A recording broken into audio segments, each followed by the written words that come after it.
అయిపోయింది. మీరు మాకు తెలియదు ఇప్పుడు. అవును కదా, అందరం ఇట్లా ఇలా ఇంకా ఒక్కటన్నా అంటే నేను ఏమంటానంటే సరే తీసుకున్నా కూడా మన మైండ్ సెట్ మారాలన్నా. మన భారతదేశంలో ఉన్నోడుగానే ఉండిపోతా ఉంటాడు. లేనోడు వాడు కొంచెమన్నా వాడు ఏదన్నా ఈరోజు వాడు వచ్చి వాడు సింపుల్గా ఉండి సడన్గా రేపటి రోజున వాడు బ్లేజర్ టక్కేసి షేడ్ చేస్తే నిన్నటి దాకా ఇట్లున్నాడు ఇప్పుడు చూసినావారా అని అంటారు. అంటే వాడు సంపాదిస్తే వాడు చేసుకోవద్దు అలాంటి. సో మన మైండ్ సెట్ అనేది మారాలి. వాళ్ళు చిన్న స్క్రీన్ పెద్ద స్క్రీన్ టాలెంట్, వీళ్ళందరూ టాలెంటెడ్. మీరు అడిగిన దానికి సామాన్ చెప్తారు సార్.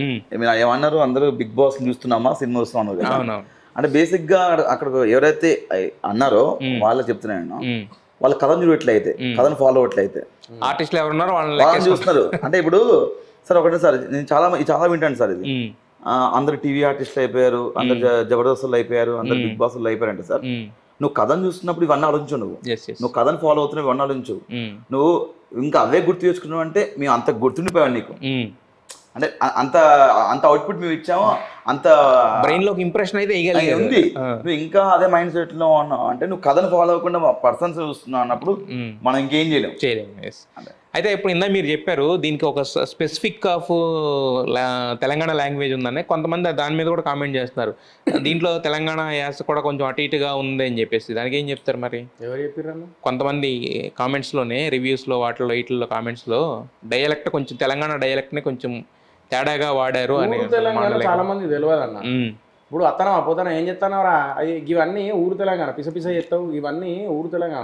మా సైడ్ జరిగేది ఇదంతా గోదావరిగల్లా అటు సైడ్ నేను చెప్పినా కదా, అటు సైడ్ జరిగేది ఇలా ఇట్లానే మాట్లాడతారు. చాలా మంది తెలియదు. ఫర్ ఎగ్జాంపుల్ రీసెంట్ పూల చొక్కా తెలంగాణని కూనీ చేసేసారు భయ్యా అని అన్నాడు. తెలంగాణలో కూనీ చేసేయలే, ఒక్కసారి మా ఊరికి రా, కళ్ళు కూడా దాయిపించి తెలంగాణ అంటే ఏంటిదో చూపెడతా.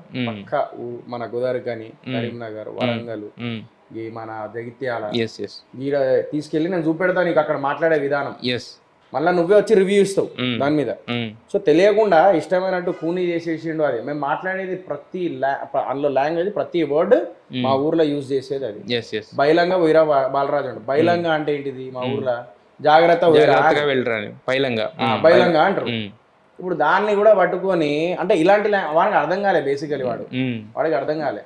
మళ్ళీ తెలంగాణ కూడా జిల్లా ఉంటుంది సార్. వరంగల్ ఒకలా ఉంటుంది, కరీంనగర్ ఒకలా ఉంటుంది, మళ్ళీ ఇటు ఆదిలాబాద్ సైడ్ ఒకలా ఉంటుంది, మళ్ళీ నిజామాబాద్ సైడ్ ఒకలా ఉంటుంది. మొత్తం ఓవరాల్ గా అదే వస్తుంది కానీ పదాలు కొంచెం డిఫరెంట్ ఉంటాయి. సో నేను లాస్ట్ టైం అంత ముందు అదే ఆ పూల చొక్క అనేటోడు నాకు 2 టమాటాలు ఏదో ఇచ్చిండు. టమాటాలు ఇస్తాడు మనోడు టమాటాలు బిజినెస్ ఉంటాయేమో నాకు తెలియదు, అమ్ముకుంటాడేమో కానీ పక్కన రాత్రిపూట. అయితే 2 టమాటాలు అని చెప్పేసి అది ఇచ్చిండు అన్న.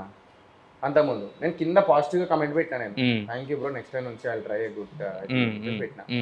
నేనే మనోడికి బ్రో నాతో సినిమా చూడు అని చెప్పేసి మెసేజ్ పెట్టినా. రేపు చూస్తున్నా బ్రో అది ఇది అని చెప్పేసి ఏదో పెట్టిండు మెసేజ్. పొద్దున ఈరోజు తెల్లారి చూసేసరికి ఘోరంగా పెట్టేసిండు అనమాట. 0.45 అంట టమాటా, 0.45. గ్రేట్ ఆంధ్ర 1.5 ఇచ్చారు. వాళ్ళు మంచి సినిమాకి 2.25, 2.5 హైలైట్ ఉంటాయి. 1.5 ఇచ్చారు. ఆయన అయితే 0.5 ఇస్తాడు, 1 ఇస్తాడు, అట్లా 1.5 ఇచ్చాడు. సరే ఓకే, ఆయన వాళ్ళ ఒపీనియన్ వాళ్ళది, we have to respect every reviewer. So ఇతను ఎవరు అసలు? వాళ్ళ ముందు